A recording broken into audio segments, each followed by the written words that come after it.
하고 있다.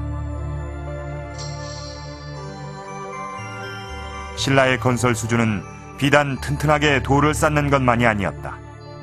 가장 안전하고 가장 경제적인 다리를 만들 수 있는 기술을 그들은 이미 축적해놓고 있었다. 월정교와 일정교가 세워진 때는 이 섰구람이 완공을 본 직후였습니다. 현대 다리 전문가들처럼 이 과학적인 계산을 해서 다리를 세웠다는 것은 당시 신라의 토목 기술이 대단히 발전돼 있었다는 것을 의미합니다.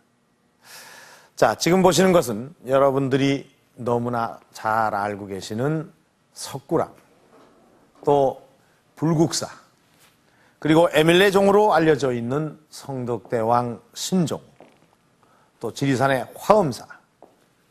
이 모든 것들은 월정교와 일정교가 만들어진 이 경덕왕 때에 이 착공이 됐거나 준공이 된 것들입니다. 그러니까 이때는 신라가 삼국 통일을 하고 100년쯤 지난 때였습니다. 이 경덕왕은 이런 국책사업을 통해서 통일신라의 위상을 한층 드높이고 또 태평성대가 열리고 있음을 국민들에게 알리고 싶었는지도 모릅니다.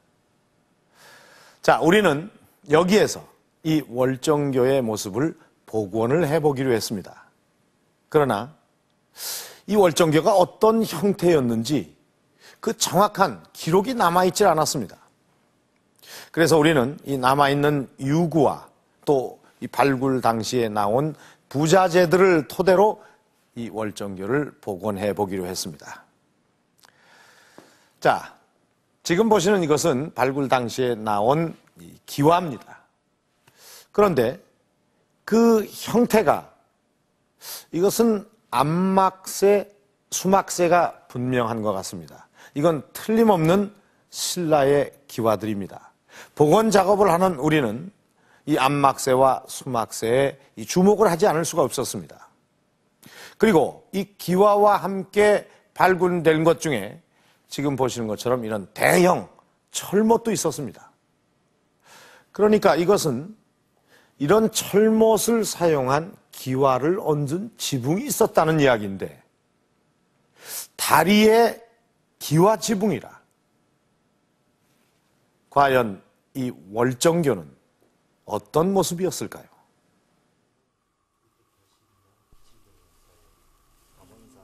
월정교 현장에서 기와가 출토됐다는 것은 발굴 당시 학계에 비상한 관심을 모으기에 충분했다.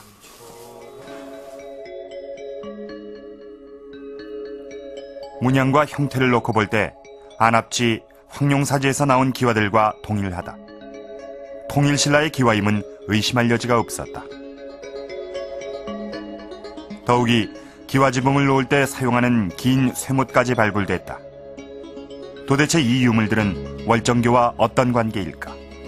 신라시대의 이 귀중한 막세기와 소위 마금할 수 있는 중요한 암기와 숙기와 아울러 막세기와가 출토되었고 그것이 고려시대의 소위 기와까지 출토되는 양상을 보였습니다. 그리고 또 나무 부재, 금물의 나무 부재까지 발견되는 그러한 그 자료를 얻게 되고 나서 판단을 한 것이죠. 이것이 무언가 이 다리에 어떤 금물의 형태가 있었다는 것을 우리는 추정을 하게 된 것이죠. 다리와 함께 건물도 있었다면 월정교는 어떤 모습이었을까? 소요 높이까지 석재가 올라가고 발굴된 유물을 토대로 월정교 복원 작업에 들어간 옛다리 전문가 손영식 씨는 월정교는 지붕을 얹은 다리였다고 결론지었다. 삼국유사엔 월정교의 이런 형태를 짐작케 하는 기록도 있다.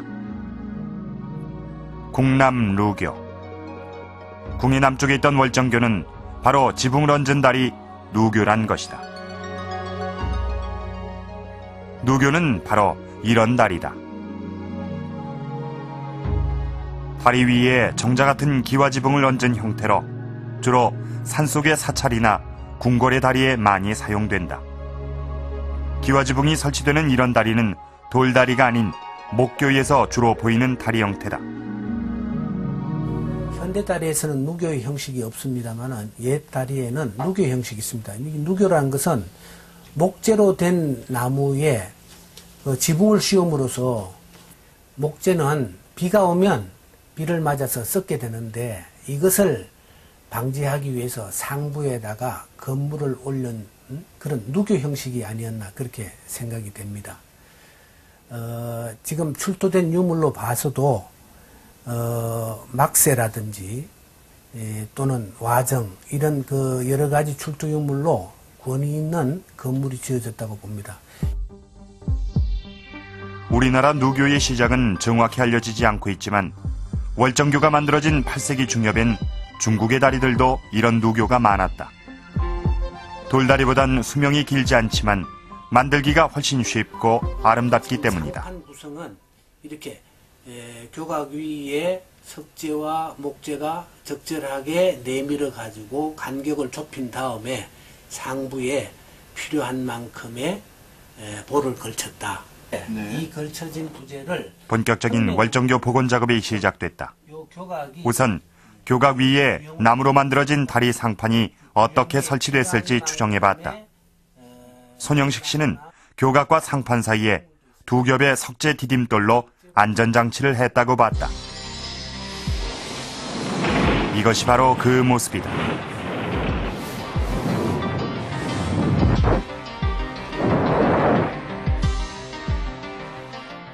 가운데 통로에 다음은 상판 위에 기와지붕을 올리는 방법을 연구했다. 기와지붕을 떠받치려면 기둥이 문제였다. 기둥이 많으면 통행에도 불편하고 무게도 많이 나간다.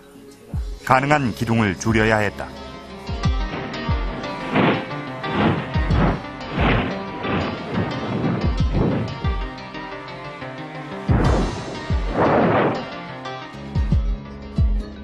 발굴 현장에서 나온 목이 잘린 대형 석사자의 위치도 찾아야 했다. 2m가량 되는 긴 석재와 그 석재를 꽂기에 알맞은 홈이 파인 석재를 서로 연결시켜 봤다.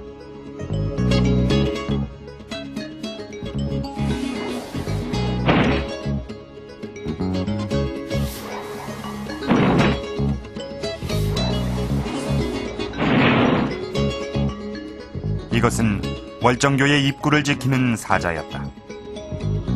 소위 발굴을 통해서 소위 수습된 석사자는 역시 우리 오늘날 강화문에 해태상이 있듯이 문 좌우에 있는 것은 문에 들어오는 소위 모든 잡기를 물리친다는 뜻도 내포하고 있을 뿐더러 위험의 상징이죠.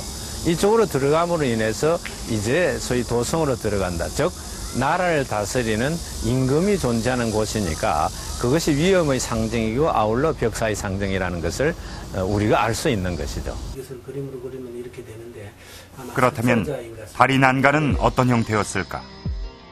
수십 종의 발굴 석재 중에서 결국 난간형 석재도 찾아냈다.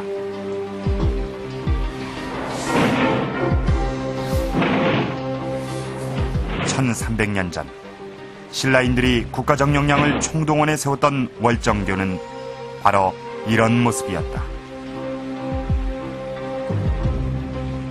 63m에 달하는 긴 다리 위에 화려한 기와지붕을 얹은 월정교는 8세기 중엽 가장 튼튼하고 가장 아름다운 다리였다.